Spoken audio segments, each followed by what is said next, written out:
എൻ്റെ അറിവിൽ ഒരു പയ്യൻ മെഡിക്കൽ കോളേജ് പലയിടത്തും കൊണ്ടുപോയി 9ാം ക്ലാസ്സിൽ പഠിച്ചുകൊണ്ടിരുന്ന പയ്യനാണ്, ഒരു കാതികനാണ്.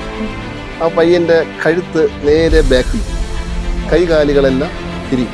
അപ്പം പല ആശുപത്രിയിലും പോയി രക്ഷയില്ലാതെ ഇവിടെ വന്ന് 41 ദിവസം ഇവിടെ വ്രതം വരും. ആ പയ്യൻ തിരിച്ച് 41 ദിവസം കഴിഞ്ഞപ്പം ഈ കിഴക്കനടയിൽ ഒരു സ്റ്റേജ് കെട്ടി കഥാപ്രസംഗം നടത്തിയിട്ടാണ് പോയത്. ഇപ്പോൾ ഒരു നെയ്യാറ്റിൻകരയിൽ നിന്ന് ഒരു തൂക്കം, അയാൾക്ക് കല്യാണം കഴിഞ്ഞ് 10 വർഷമായി, കുഞ്ഞുങ്ങളില്ല. ഇവിടെ ഒന്ന് പ്രാർത്ഥിച്ച് ആ കുഞ്ഞിനെ തൂക്കം. ഇതുപോലെ ഒരുപാട് അനുഭവങ്ങളുണ്ട്. കൊല്ലങ്കോടിനെ സംബന്ധിച്ച് എനിക്ക് തോന്നുന്നു അറിയപ്പെടുന്നത് തന്നെ നേർച്ച തൂക്കത്തിന്റെ പേരിലാണ്.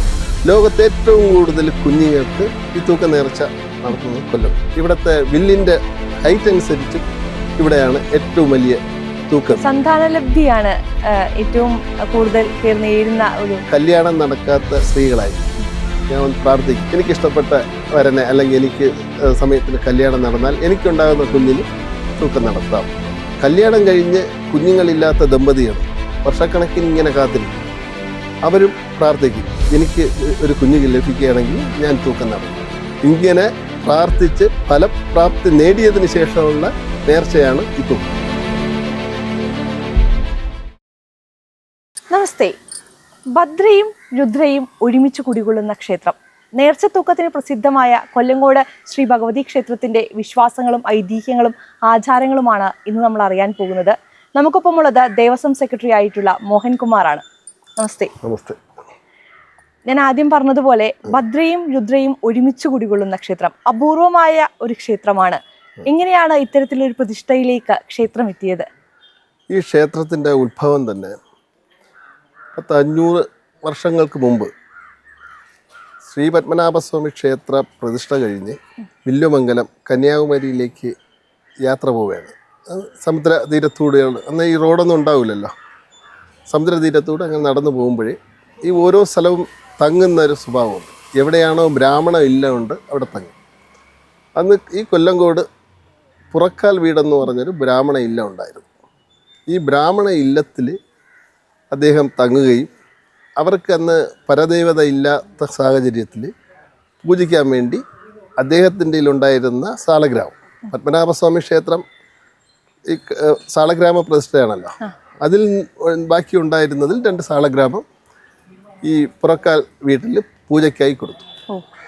ഇത് അവരിങ്ങനെ പൂജിച്ച് വർഷങ്ങളോളം തലമുറകളോളം കഴിഞ്ഞ ശേഷം അത് പൂജിക്കാൻ ആണുങ്ങളില്ലാത്തൊരു സാഹചര്യം വന്നു. അപ്പോഴാണ് ഈ സാളഗ്രാം അവരുടെ ആ കിണറ്റിൽ നിക്ഷേപിച്ചു, ജലാശയത്തിൽ നിക്ഷേപിക്കുക എന്നുള്ള ഇതിൽ കിണറ്റിൽ നിക്ഷേപിച്ചു. ഇത് വീണ്ടും 1-2 തലമുറ കഴിഞ്ഞ് ഇവിടുത്തെ 2 കൊല്ല സ്ത്രീകൾ ഇവിടെ താമസിച്ച കൊല്ലങ്കോട്ടുള്ള, ഒന്ന് പൊന്നി എന്ന് പറയുന്ന ആ കൊല്ലശ്രീ പൊന്നിടുമ്പ് എന്ന സ്ഥലത്തും അനന്തവിളാഹം തൊട്ടടുത്ത ഈ 2 ക്ഷേത്രത്തിൻ്റെ 2 സൈഡിലാണ്. അപ്പോൾ ഈ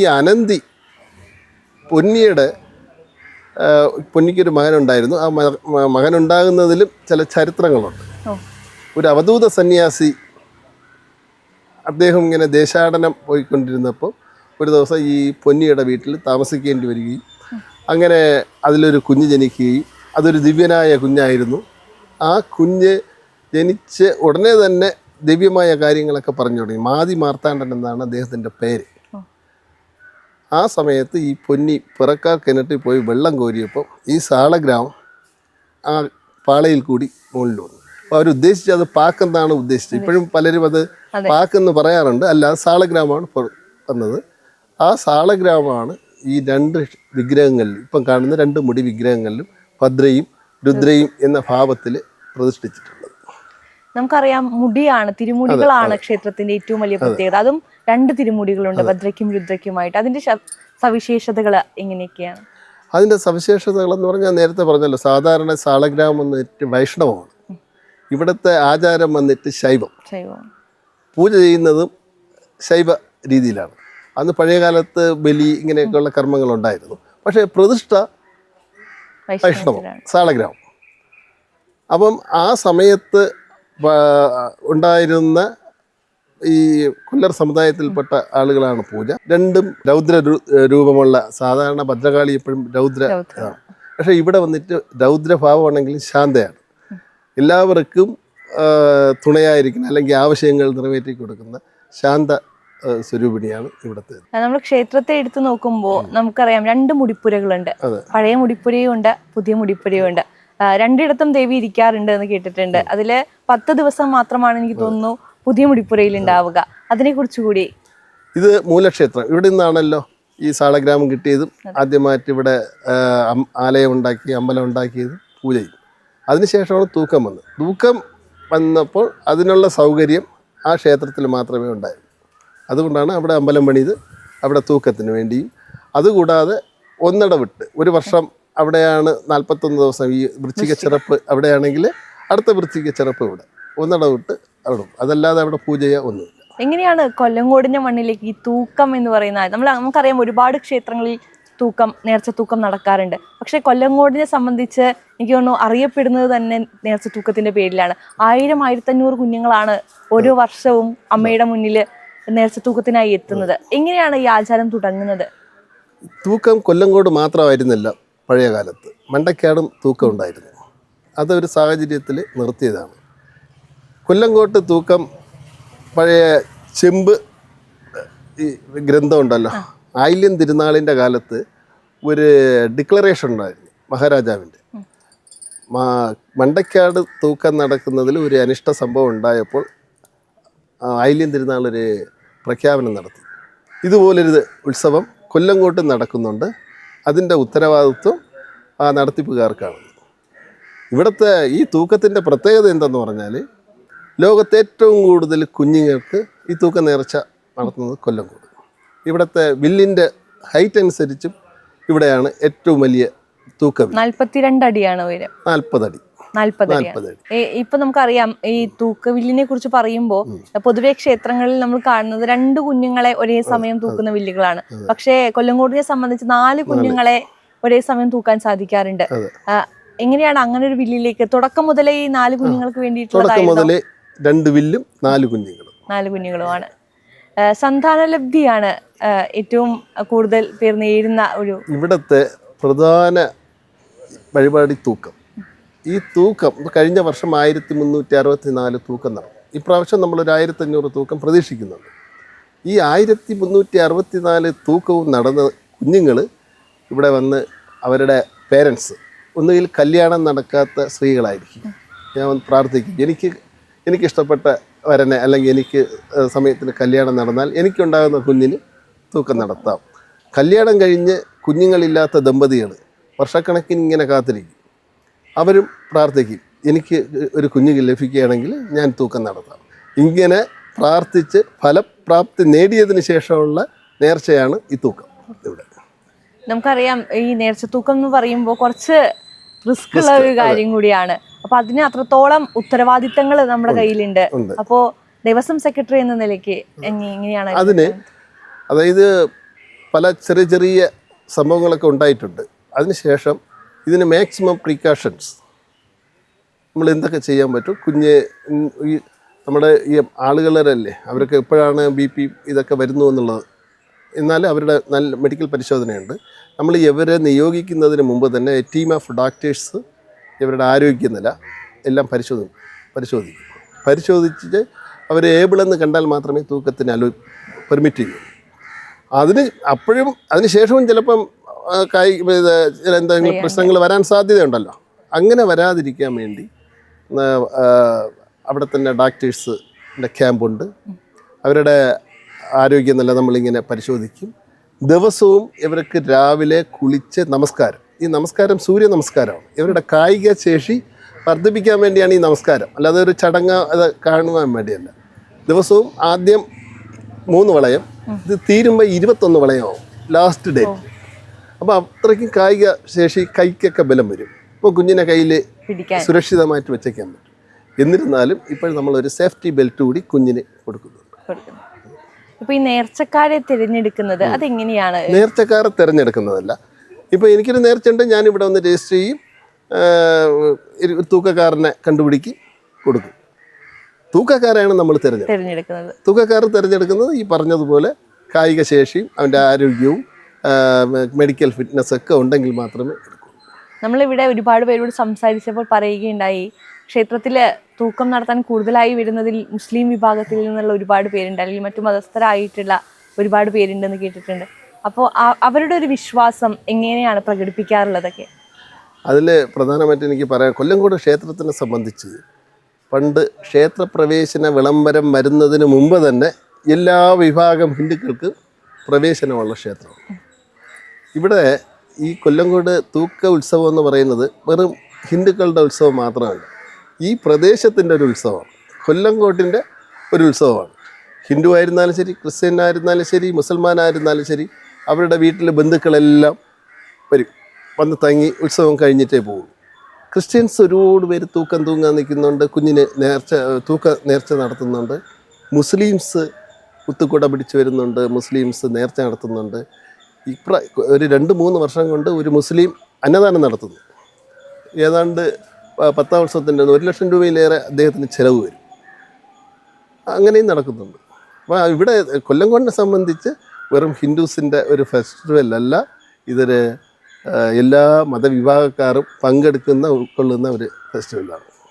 പൊതുവേ നമ്മൾ തൂക്കവുമായി ബന്ധപ്പെട്ടിട്ടുള്ള വാർത്തകളൊക്കെ കാണുമ്പോൾ എല്ലാവർക്കും വലിയ ആശങ്കയാണ്. കാരണം കുരുന്നുകളാണ്, ചെറിയ കുരുന്നുകളാണ്, 40 അടിയോളം ഉയരത്തിലേക്കാണ് പോകുന്നത്. അപ്പോൾ അതിനെക്കുറിച്ചുള്ള ആശങ്കകൾ പങ്കുവയ്ക്കാറുണ്ട്. ഒപ്പം തന്നെ അതിലുണ്ടാകുന്ന ഒരു ദൈവീകതയുണ്ടല്ലോ, ആ സമയത്ത് നമുക്കറിയാം അമ്മമാരൊക്കെ കുരവയിടുമ്പോൾ കാണുമ്പോൾ ഉണ്ടാകുന്ന ഒരു അനുഭൂതി ഉണ്ടല്ലോ, അതിനെക്കുറിച്ച് എങ്ങനെയാണ്? അതിപ്പോൾ എനിക്ക് 2 കുഞ്ഞുങ്ങളുണ്ടായിരുന്നു. ഞാൻ എൻ്റെ 2 കുഞ്ഞുങ്ങൾക്കും തൂക്കം നടത്തി. പക്ഷെ ഞാൻ ഇത്രയോ വർഷം കൊണ്ട് തൂക്കത്തിന് നേതൃത്വം കൊടുക്കുന്ന ആളാണ്. പക്ഷേ എൻ്റെ കുഞ്ഞുങ്ങളെ തൂങ്ങാൻ കൊടുത്തപ്പോൾ എനിക്ക് എന്തൊന്നില്ലാത്തൊരു ടെൻഷനും എല്ലാം ഒരു അനുഭൂതി. ഞാൻ ദേവിയെ വിളിച്ചുകൊണ്ട് നിൽക്കേണ്ട ഒരു സാഹചര്യം. അങ്ങനെ ഇതുപോലെ എല്ലാ ആൾക്കാരൊക്കെ വലിയ ധൈര്യത്തോടെ നേർച്ചയായിട്ട് ദേവിക്ക് സമർപ്പിക്കുന്നു എന്ന് പറഞ്ഞ് വന്നാലും മനസ്സിലൊരു ടെൻഷനും ദേവിയോട് ആ സമയത്ത് ഒരു വലിയ പ്രാർത്ഥനയൊക്കെ ഉണ്ടാവും. തീർച്ചയായിട്ടും. പക്ഷെ അമ്മയുടെ കയ്യിലാണ് ആ വിശ്വാസത്തിലാണല്ലോ കൊടുക്കുന്നത്. ഇപ്പൊ ഒരുപാട് പേര് ക്ഷേത്രത്തിൽ വന്നിട്ട് അവരുടെ അനുഭവങ്ങളൊക്കെ പറയാറില്ലേ? അങ്ങനെ മനസ്സിൽ തങ്ങി നിൽക്കുന്ന ഒരുപാട് അനുഭവമുണ്ട്. അത് ലൈവായിട്ട് ഇവിടെ നടന്ന കാര്യങ്ങളാണ്. എൻ്റെ അറിവിൽ ഒരു പയ്യൻ മെഡിക്കൽ കോളേജ് പലയിടത്തും കൊണ്ടുപോയി 9ാം ക്ലാസ്സിൽ പഠിച്ചുകൊണ്ടിരുന്ന പയ്യനാണ്, ഒരു കാതികനാണ്. ആ പയ്യൻ്റെ കഴുത്ത് നേരെ ബാക്കിൽ വരും, കൈകാലുകളെല്ലാം തിരിയും. അപ്പം പല ആശുപത്രിയിൽ പോയി രക്ഷയില്ലാതെ ഇവിടെ വന്ന് 41 ദിവസം ഇവിടെ വ്രതം വരുന്നു. ആ പയ്യൻ തിരിച്ച് 41 ദിവസം കഴിഞ്ഞപ്പം ഈ കിഴക്കനടയിൽ ഒരു സ്റ്റേജ് കെട്ടി കഥാപ്രസംഗം നടത്തിയിട്ടാണ് പോയത്. അവൻ ഇപ്പോൾ ഏതോ ഒരു ട്രൂപ്പ് നടത്തുന്നുണ്ട്. ഇത് എൻ്റെ നേരിട്ടുള്ള ഒരു അനുഭവമാണ്. അതുകൂടാതെ ഒരു 10 വർഷത്തിന് മുമ്പേ ഉള്ള ഒരു അനുഭവം, ഇവിടെ ഒരു സ്ത്രീ കണ്ണി കൂടി നെല്ല് കല്ലിങ്ങനെയുള്ളത് വരും, ഒരു ഭയങ്കര ഒരു ഇതായിട്ടുമായിരുന്നു. അതും ഇവിടെ വന്നിരുന്ന് ഭജനമിരുന്ന് അങ്ങനെയാണ് ഇതുപോലെ ഒരുപാട് അനുഭവങ്ങളുണ്ട്. ഇപ്പോൾ ഒരു നെയ്യാറ്റിൻകരയിൽ നിന്ന് ഒരു തൂക്കം, അയാൾക്ക് കല്യാണം കഴിഞ്ഞ് 10 വർഷമായി, കുഞ്ഞുങ്ങളില്ല. ഇവിടെ ഒന്ന് പ്രാർത്ഥിച്ച് ആ കുഞ്ഞിന് തൂക്കമുണ്ട്. പ്രാവശ്യം നമ്മൾ ഇവിടെ വന്നിട്ട് ഇപ്പോൾ കുഞ്ഞുങ്ങളില്ലാത്തവര് തൂക്കം നേരുന്ന സമയത്ത് നമ്മൾ അവർക്ക് പ്രസാദങ്ങൾ എന്തെങ്കിലും കൊടുക്കുകയോ അങ്ങനെ പ്രാർത്ഥിച്ച് ഇവിടെ എന്തെങ്കിലും ഒരു പൂജ നടത്തിയിട്ട് പോയാൽ മതി. വെറുതെ അമ്മയെ കണ്ട് പ്രാർത്ഥിക്കുക എന്നുള്ളത് തന്നെയാണ്. ഞാൻ എൻ്റെ എനിക്കൊരു കുഞ്ഞ് ലഭിക്കുകയാണെങ്കിൽ ആ കുഞ്ഞിന് ഞാൻ തൂക്കം നടത്താം. നമ്മളിപ്പോ പറഞ്ഞല്ലോ, രൗദ്രഭാവത്തിലുള്ള ഭഗവതി ശാന്തസ്വരൂപിണിയായിട്ടാണ്, അല്ലെങ്കിൽ അമ്മയുടെ ഒരു ഭാവത്തിലാണ് ഇരിക്കുന്നത്. ഒരു നാടിന് 2 ദേവതകള് അല്ലെങ്കിൽ 2 ദേവീ സാന്നിധ്യം ഉണ്ട് കൊല്ലങ്കോടിന്. അതിന്റെ ഐശ്വര്യവും കൊല്ലങ്കോടിനെ തേടിയെത്താറില്ലേ എന്നുള്ളതാണ്. തീർച്ചയായിട്ടും ഇതുപോലെ 2 ക്ഷേത്രം 2 ദേവത വളരെ കുറവാണ്. മറ്റു ഉപദേവതകൾ എന്തൊക്കെയാണ്? ഒപ്പം തന്നെ ഉപദേവതകൾ സാധാരണ ഗണപതി, ശിവൻ, നാഗർ. ഇപ്പൊ പൊങ്കാലയും കൊല്ലങ്കോട് അമ്മയെ സംബന്ധിച്ച് അത്രത്തോളം പ്രിയപ്പെട്ട, എനിക്ക് തോന്നുന്നു നിത്യേന പൊങ്കാല നടക്കുന്ന ഒരു ക്ഷേത്രം കൂടിയാണ് അല്ലെ? അതെ, 10ാം ഉദയത്തിന് ഇവിടെ പൊങ്കാല, സമൂഹ പൊങ്കാലയാണ്. ദിവസേന പൊങ്കാല നടക്കാറുണ്ട്. ദിവസേന പൊങ്കാലയാണ്. ഇവിടെ കാണുന്ന അടുപ്പ് ഇതെല്ലാം പൊങ്കാലൊക്കെയാണ്. ദിവസം ഒരു 10-50 പൊങ്കാലയെങ്കിലും ഉണ്ടാവും. എല്ലാ ദിവസവും ഉണ്ടാവാറുണ്ട്. അത് എന്തെങ്കിലും പ്രത്യേകതരം വഴിപാടാണോ? അല്ല, അവർ സാധാരണ പൊങ്കാല ഇടുക, അവിടെ അകത്തിന് പൂജാരിമാർ വന്ന്. ഈ 10ാം ഉദയത്തിന് നടക്കുന്ന മറ്റു ചടങ്ങുകൾ എങ്ങനെയാണ്? 10ാം ഉദയത്തിന് ലക്ഷാർച്ചന, മറ്റ് ശുദ്ധീകലശ ക്രിയകൾ, പിന്നെ കലശപൂജ. 10ാം ഉദയം വന്നിട്ട് തന്ത്രിയുടെ നേതൃത്വത്തിലാണ്. ഇവിടെ കൊല്ലർ സമുദായത്തിൽപ്പെട്ടവരാണ് പൂജ എങ്കിലും തന്ത്രിയുണ്ട്. ഓ, മാസത്തിൽ ഒരു ദിവസം ബ്രാഹ്മണ പൂജ ചെയ്യും. നമ്മളെ കുറിച്ച്. ഇവിടെ ദേവിയുടെ പുറത്തേക്കുള്ള എഴുന്നള്ളിപ്പ് അതിനെ കുറിച്ചിട്ട് കേട്ടിട്ടുണ്ട്. പുറത്ത് എഴുന്നള്ളിപ്പ് എന്ന് പറഞ്ഞാൽ ഇവിടുന്ന് ആ ക്ഷേത്രത്തിലേക്ക് എഴുന്നള്ളി പോകുന്നതല്ലാതെ ഈ ഊര് ചുറ്റ് അങ്ങനെയുള്ളതൊന്നുമില്ല, ഇല്ല. ഒരിക്കലില്ല. ഈ 12 വർഷത്തിലൊരിക്കല് കാളിയൂട്ട് ഉണ്ടാകാൻ കാളിയൂട്ട് 12 വർഷം, ചിലപ്പോൾ 20 വർഷമാവും. ഇവിടുത്തെ കാളിയൂട്ട് ഇത്തിരി റിസ്ക് ഉള്ളതാണ്. വലിയ ഹൈറ്റ് കൂടിയ തെങ്ങ് മരമാണ്. നമ്മുടെ ഈ വയലിൽ വെച്ചാണ് അത് ചെയ്യുന്നത്. അപ്പോൾ അത്രയും റിസ്ക് ആയതുകൊണ്ട് അതിനൊരു ശ്രമം കുറവായിരിക്കും. എന്നാലും ഒരു 2018 എന്തോ നടന്നു. ഇനി അടുത്ത് 6 വർഷം 12 വർഷം ആകുമ്പോൾ വീണ്ടും നടത്തേണ്ട സാഹചര്യമുണ്ട്. ആ സമയത്തുണ്ടാകുന്ന പ്രധാനപ്പെട്ട ചടങ്ങുകൾ അല്ലെങ്കിൽ അത് ആചാരങ്ങൾ പറന്ന് കയറുക, പിന്നെ നിലത്തിപ്പോര്. ഇത് എല്ലാ ക്ഷേത്രങ്ങളിലും ഉള്ള ഒരു ആചാരം. ഈ നമസ്കാരം എന്ന് പറയുന്ന ചടങ്ങ് നമ്മൾ എടുത്തു നോക്കുന്ന സമയത്ത് നല്ല ഭംഗിയാണ് അത് കാണാൻ എന്നുള്ളതാണ്. കാരണം അത്രത്തോളം ആളുകളുണ്ട്, ഒരു 1000 അത്രയും പേര്. അതെ, അത് കാണുമ്പോൾ തന്നെ. പക്ഷെ ഇവരെ എല്ലാം സംയോജിപ്പിച്ചു കൊണ്ടുപോവുക എന്ന് പറയുന്നത് ഒരു ബുദ്ധിമുട്ടുള്ള കാര്യം തന്നെയാണ്. കാരണം ഇത്രയും ദിവസം അവർ ക്ഷേത്രത്തിലാണ് തങ്ങുന്നത്, അവരുടെ കാര്യങ്ങളെല്ലാം നിർവഹിക്കുന്ന ക്ഷേത്രമാണ്. അപ്പോൾ അതെങ്ങനെയാണ്? അതാണ് ഒരു പ്രധാന കാര്യം. ഈ 1500 അല്ലെങ്കിൽ 1300 പേര് പല സ്വഭാവം, പല ദിനചര്യ, പല ഭാഷ സംസാരിക്കുന്നവർ, പല ഉദ്യോഗത്തിലിരിക്കുന്നവർ, അങ്ങനെയുള്ള ആൾക്കാർ ഒരുമിച്ചുകൂടി ഒരൊറ്റ മണിക്കൂർ കൊണ്ടാണ് ഇവരെല്ലാം ഒരേ സ്വഭാവം, ഒരേ ദിനചര്യ, ഒരേ ആഹാരം, ഒരേ വസ്ത്രം, ഇതെല്ലാം ചെയ്യുന്നത്. അപ്പം അതത്രയും മാറ്റിയെടുക്കുക എന്ന് പറഞ്ഞാൽ സ്വയം അവർ മാറി വരികയാണ്. ഡോക്ടേഴ്സ് ഉണ്ടാവും, എൻജിനീയേഴ്സ് ഉണ്ടാവും, പോലീസ് ഉദ്യോഗസ്ഥരുണ്ടാവും, അങ്ങനെ ഹൈ പ്രൊഫൈൽ എഡ്യൂക്കേറ്റഡ് പീപ്പിളൊക്കെ ഉണ്ടാവും, അഡ്വക്കേറ്റ്സ് ഉണ്ടാവും, കൂലി വേലക്കാരുണ്ട്, ഇങ്ങനെ മരത്തിൽ കയറുന്നവരുണ്ട്, പല ആൾക്കാരുണ്ട്. ഇവരെല്ലാം അപ്പോൾ ആ സമയത്ത് ഈ വേർതിരിപ്പൊന്നുമില്ല, എല്ലാവരും ഒരേപോലെയാണ്, ഒരേ ആൾക്കാരാണ്. കൊല്ലങ്കോടിനെ സംബന്ധിച്ചിടത്തോളം തമിഴ്നാടുമായി ഏറ്റവും അടുത്ത് ചേർന്ന് കിടക്കുന്ന ഒരു ഇടം കൂടിയാണ്. അതുകൊണ്ട് തന്നെ തമിഴ് സംസ്കാരത്തിനെ കൂടി ചേർത്ത് പിടിക്കുന്നുണ്ട്. നമുക്കറിയാം, ഭക്തിയെ സംബന്ധിച്ച് തമിഴ് സംസ്കാരം എടുത്ത് നോക്കുമ്പോൾ കുറച്ചുകൂടി തീവ്രമാണ് ഭക്തി. അപ്പൊ അതെങ്ങനെയാണ് കൊല്ലങ്കോട് നടക്കുന്നത്? കൊല്ലങ്കോട് തമിഴ് സംസാരിക്കുന്നവരല്ല, കൊല്ലങ്കോട് തമിഴ്നാട്ടുകാരാണ്. പഴയ തിരുവിതാംകൂറിൻ്റെ ഭാഗം, തിരുവിതാംകൂർ പാർട്ടീഷൻ ആയപ്പോൾ തിരിഞ്ഞപ്പോൾ ഞങ്ങളെ തമിഴ്നാട്ടിലേക്ക് വിട്ടു. പക്ഷേ ഇപ്പോഴും ഈ പ്രദേശം, അതായത് നമ്മുടെ ഈ താലൂക്കൊക്കെ, കന്യാകുമാരി ജില്ല പൊതുവെ എല്ലാവരും മലയാളം സംസാരിക്കുന്നവരാണ്. പിന്നെ ഗവൺമെൻറ്റിൻ്റെ ആ സമ്മർദ്ദം കൊണ്ട് വിദ്യാഭ്യാസ മേഖലയിൽ തമിഴിന് പ്രാമുഖ്യം കൊടുക്കുന്നു, മലയാളത്തിന് അവഗണിച്ച് വരികയാണ്. അപ്പോൾ മലയാളത്തിൽ പരീക്ഷ പോലും എഴുതാൻ പറ്റാത്ത സാഹചര്യമാണ്. ഞങ്ങൾക്കൊരു ഹയർ സെക്കൻഡറി സ്കൂളുണ്ട്, അവിടെ ഇത് ഫീൽ ചെയ്യുന്നുണ്ട്, അനുഭവപ്പെടുന്നുണ്ട്. ക്ഷേത്രത്തിലേക്ക് എത്തുമ്പോൾ എങ്ങനെയാണ്? അവിടെ ഒന്നുമില്ല, ഇവിടെ വന്നിട്ട് മലയാളമോ തമിഴോ ഒന്നുമില്ല, എല്ലാം ദേവിയുടെ ഭക്തരാണ്. ക്ഷേത്രത്തിലെ പ്രധാന വഴിപാടുകൾ എന്തൊക്കെയാണ്? ക്ഷേത്രത്തിലെ ആചാരപരമായ വഴിപാട് വറ പൊരി എന്ന് പറഞ്ഞാൽ ഇവിടെ നെല്ല് കൊണ്ടുവന്ന് ഇവർ പൊരിയും, ഇവരുണ്ടാക്കുന്ന വറയും പഴവും കരിക്കും, ഇതാണ് ആചാരപരമായിട്ടുള്ള ഇവിടുത്തെ നിവേദ്യം. അതെന്താണ്? ആ നിവേദ്യത്തിന് പിന്നിലൊരു കഥയുണ്ടോ? അത് തുടക്കം അന്നത്തെ കാലത്ത് ആദ്യമായിട്ട് കൊടുത്ത നിവേദ്യം അതാണ്, ഭഗവതിക്ക്. അത് തന്നെ കണ്ടിന്യൂ, അത് ഇപ്പോഴും ഉണ്ട്. എന്നാൽ ഇപ്പം നിവേദ്യങ്ങളും ഉണ്ട്. ഇപ്പൊ നേരത്തെ പറഞ്ഞല്ലോ, നമുക്ക് ഇവിടെ അടുത്തുള്ള ഒരു തറവാടുമായി ക്ഷേത്രത്തിനുള്ള ഒരു ബന്ധത്തെ കുറിച്ച് ഇപ്പോഴെങ്ങനെയാണ് ആ ഒരു ബന്ധം മുന്നോട്ട് പോകുന്നത്? ആ തറവാട്, വീടുണ്ട്, ആ കിണറുണ്ട്. ഇപ്പോഴും ഞങ്ങൾ ഈ ഉത്സവത്തിലേക്ക് എഴുന്നള്ളി പോകുമ്പോൾ ആ കിണറിൽ പോയി വലം വെച്ച് അവിടെ പൂജ കഴിഞ്ഞിട്ട് ഉത്സവത്തിലേക്ക് പോകും. ഈ തിരിച്ചുള്ള ഭഗവതിയുടെ വരവ് തിരിച്ച് പിന്നെ അവിടെ കുരുതിയൊക്കെ കഴിഞ്ഞ് വരെയാണ്. അതുകൊണ്ട് പിന്നെ വേറെ പൂജകളോ ഒന്നുമില്ല, നേരെ അമ്പലത്തിൽ വന്ന് കയറുക. നമ്മൾ പൊതുവെ പറഞ്ഞു കേൾക്കാറുണ്ടല്ലോ, ഉത്സവ സമയത്ത് ശാന്തസ്വരൂപിണിയാണെങ്കിലും ഭഗവതിമാർ രൗദ്രഭാവത്തിലേക്ക് മാറും എന്ന് കേൾക്കാറുണ്ട്. ഇവിടെയും അങ്ങനെ തന്നെയല്ലേ? തിരിച്ചു വരുമ്പോൾ ആ സ്പീഡ്, തൂക്കം ഇതൊക്കെ കഴിഞ്ഞ് വരുന്നതിന് ആൾക്കാർക്ക് അങ്ങനെ പറയാം. അതാണ് അതിൻ്റെ പിന്നിൽ എന്ത് ദൈവികത ഉണ്ടെന്നുള്ളതിനെ കുറിച്ച് എനിക്കറിയില്ല. ചേട്ടനെ സംബന്ധിച്ച് വ്യക്തിപരമായി അമ്മയുമായിട്ടുള്ള ഒരു അടുപ്പം എങ്ങനെയാണ്, അല്ലെങ്കിൽ അനുഭവങ്ങൾ എങ്ങനെയാണ്? ഞാൻ എൻ്റെ നടക്കാൻ തുടങ്ങിയ സമയം, എൻ്റെ വീട് ക്ഷേത്രത്തിനടുത്താണ്. ആ സമയം മുതൽ ഈ അമ്പലത്തിൽ വന്നും ഇവിടുത്തെ കാര്യങ്ങളിൽ ഇടപെട്ടും, പിന്നെ ഭരണകാര്യങ്ങളിൽ ഇടപെട്ടും. ഏതാണ്ട് 20 വർഷം കൊണ്ട് ഞാൻ ഈ ക്ഷേത്രത്തിൻ്റെ സെക്രട്ടറിയാണ്. ഇപ്പോൾ എനിക്ക് 65 വയസ്സായി. ഞാൻ ഈ 78 ഈ ഭരണകാര്യങ്ങളിൽ നേരിട്ട് ഇടപെട്ടു. അന്ന് മുതൽ എനിക്കിവിടെ ഒരു സ്ഥാനമുണ്ട്. ദേവിയുടെ കാര്യങ്ങളിൽ ഇടപെടാൻ എനിക്ക് ഒരു അനുവാദമുണ്ട്. അത് ദേവിയായിട്ട് എനിക്ക് തന്നിട്ടുള്ള ഇതിപ്പം ഇവിടുത്തെ പല കാര്യങ്ങളും എനിക്കറിയാമെന്നുള്ളതുപോലെ ചിലപ്പം പല ആളുകൾക്ക് അറിയാൻ പറ്റില്ല. ഭരണാധികാരിയൊക്കെ ആയിരുന്നാലും ശരി, മറ്റേ ആൾ എനിക്കൊരു വലിയ പാരമ്പര്യമുണ്ട്. അതാണ് എൻ്റെ പ്രത്യേകത. നമ്മൾ പറയുമല്ലോ, അമ്മ വിളിച്ചു കഴിഞ്ഞാൽ അപ്പോ അടുത്തേക്ക് എത്തും എന്നുള്ളതാണ്. അത്തരം അനുഭവങ്ങൾ ഉണ്ടായിട്ടുണ്ടോ ജീവിതത്തിൽ? തീർച്ചയായിട്ടും. ഞാൻ ഈ നാട്ടിൽ